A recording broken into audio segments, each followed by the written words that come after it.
कक्षा 10 गणित का अध्याय 13 पृष्ठीय क्षेत्रफल और आयतन पर आधारित है।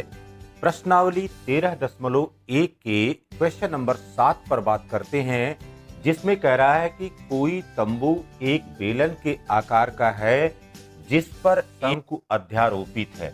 यदि बेलनाकार भाग की ऊंचाई और व्यास क्रमशः 2.1 मीटर और 4 मीटर हैं तथा शंकु की तिर्यक ऊंचाई 2.8 मीटर है, तो इस तंबू को बनाने में प्रयुक्त कैनवास का क्षेत्रफल ज्ञात कीजिए। साथ ही ₹500 प्रति मीटर की दर से इसमें प्रयुक्त कैनवास की लागत ज्ञात कीजिए। इस प्रश्न में क्या हमको ज्ञात करना है? तो यहाँ पर हमको ज्ञात करना है तंबू को बनाने में प्रयुक्त कैनवास का क्षेत्रफल ज्ञात करना है।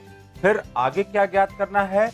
₹500 प्रति मीटर स्क्वायर की दर से इसमें प्रयुक्त कैनवास की लागत ज्ञात करना है कि जो कपड़ा इसको बनाने में लग रहा है वह कितना लगेगा। अब यहाँ पर देखिए क्या क्या दिया गया है। यहाँ पर कह रहा है कि बेलनाकार भाग की ऊंचाई और व्यास क्रमशः 2.1 मीटर और 4 मीटर है। तो यहाँ पर अब देखिए तंबू को बनाने में यहाँ पर आधार पर एक बेलन की तरह की आकृति है, इसके ऊपर एक शंक्वाकार आकृति है। तो शंकु और बेलन से यहाँ पर शंकु और बेलन के मिलने से यह आकृति बनी हुई है। अब यहाँ पर देखिए बेलन की यहाँ पर त्रिज्या हमको सबसे पहले ज्ञात होनी चाहिए और शंकु की त्रिज्या हमको सबसे पहले ज्ञात होनी चाहिए। तो यहाँ पर बेलनाकार भाग की ऊंचाई 2.1 मीटर हो गई। फिर बेलनाकार भाग व शंकु के आधार का व्यास, दोनों का व्यास, शंकु का व्यास भी 4 मीटर हो जाएगा और बेलन का व्यास भी 4 मीटर के बराबर हो जाएगा। तब बेलन और शंकु की त्रिज्या कितने के बराबर हो जाएगी? यह 4 मीटर बटे 2 बराबर 2 मीटर के हो जाएगी। अब यहाँ पर शंकु की तिर्यक ऊंचाई दी गई है 2.8 मीटर के बराबर। तो इस बेलन और शंकु के संयोजन से बने तंबू, बेलन व शंकु के संयोजन से बने तंबू का पृष्ठीय क्षेत्रफल यह बराबर हो जाएगा बेलन का वक्र पृष्ठीय क्षेत्रफल।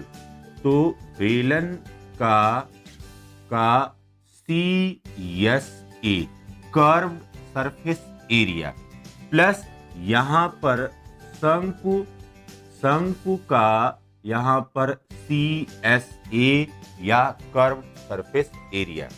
अब देखिए बेटा बेलन का यहाँ पर CSA कितने के बराबर होता है? यहाँ पर बेलन का CSA 2πr/h के बराबर होता है और यहाँ पर यह πr/l के बराबर होता है और ये हो गया वर्ग इकाई। फिर देखिए अब यहाँ से क्या कॉमन ले सकते हैं? यहाँ से हम πr और πr कॉमन ले सकते हैं।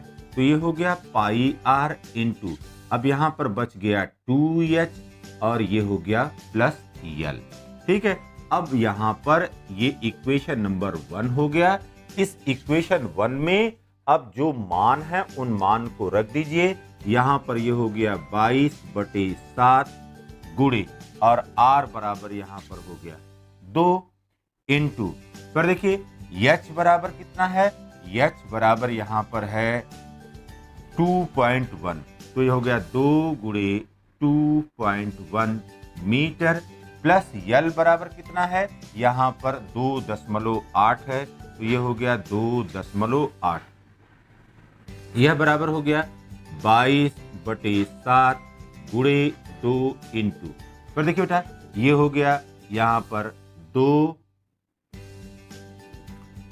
ये 2 दूनी 4, 2 1 कम 2, 4.2 और प्लस 2.8, यह बराबर हो गया 22/7 गुणे 2 गुणे, अब इसको जोड़ दीजिए, ये हो गया 7 के बराबर, तो 7 से 7 कट गया।